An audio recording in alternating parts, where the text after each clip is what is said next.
Residents of the Jenin refugee camp in the occupied West Bank are repairing the damage after Israel's military carried out its biggest raid there in more than 20 years.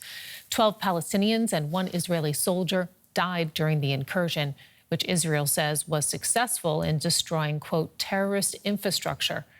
But many, including the head of the United Nations, say that the destructive raids in Jenin could end up fueling more violence.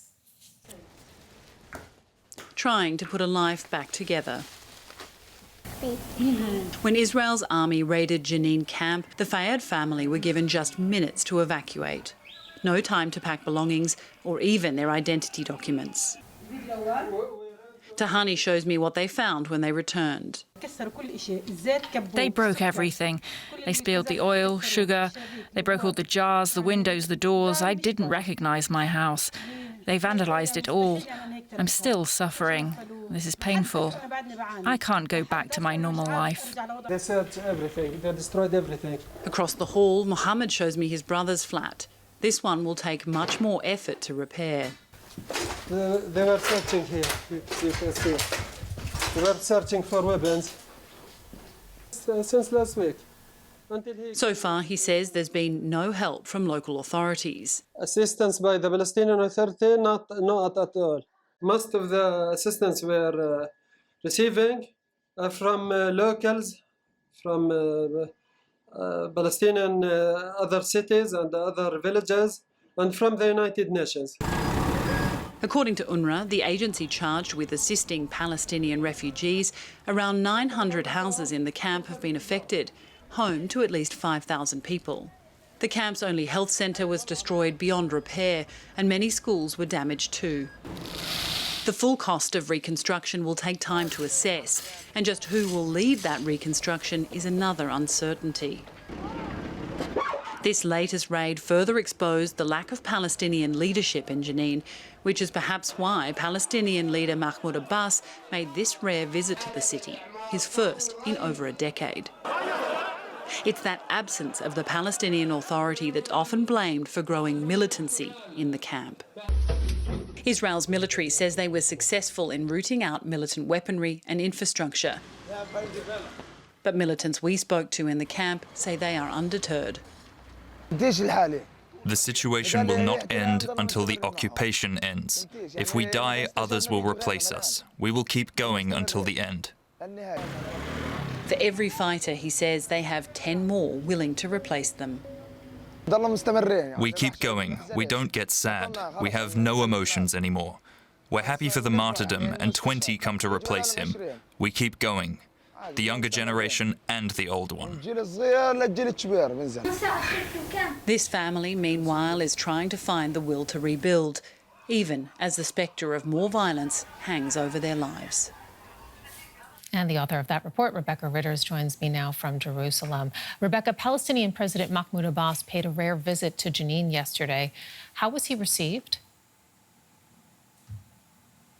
Well, in his own words, he was there to check on the citizens, check on the state of the citizens and pay his condolences, show his support to the people who had been through that raid. As I mentioned in the report, it's the first time the president has visited Jenin in more than 10 years. And I was speaking with a senior UN official last night who said he's actually never visited the camp. So this is a very symbolic visit. He was received... one could say, I suppose, the visit was positively received, in some senses, at least outwardly. It was a very brief visit. He was there, he toured the camp, and he went also to the cemetery where some of the people who were killed in the raid were buried. And it was on a very, very tight security. He was flown in by a Jordanian chopper to avoid any security incidences that may happen along the way. Now, it was very short because obviously people there were worried. Mahmoud Abbas and the Palestinian Authority that he represents is not popular. It doesn't hold much power or any power at all, what some might say, in the northern West Bank, particularly in the areas of Jenin.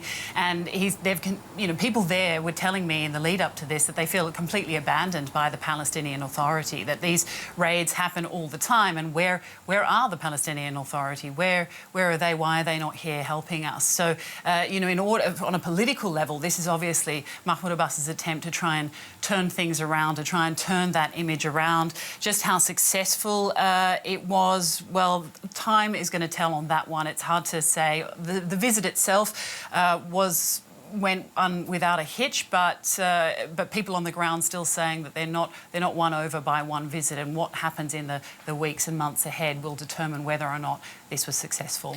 And crucial infrastructure for water and electricity was destroyed in the Israeli raid on Jenin. How quickly can that be restored, Rebecca?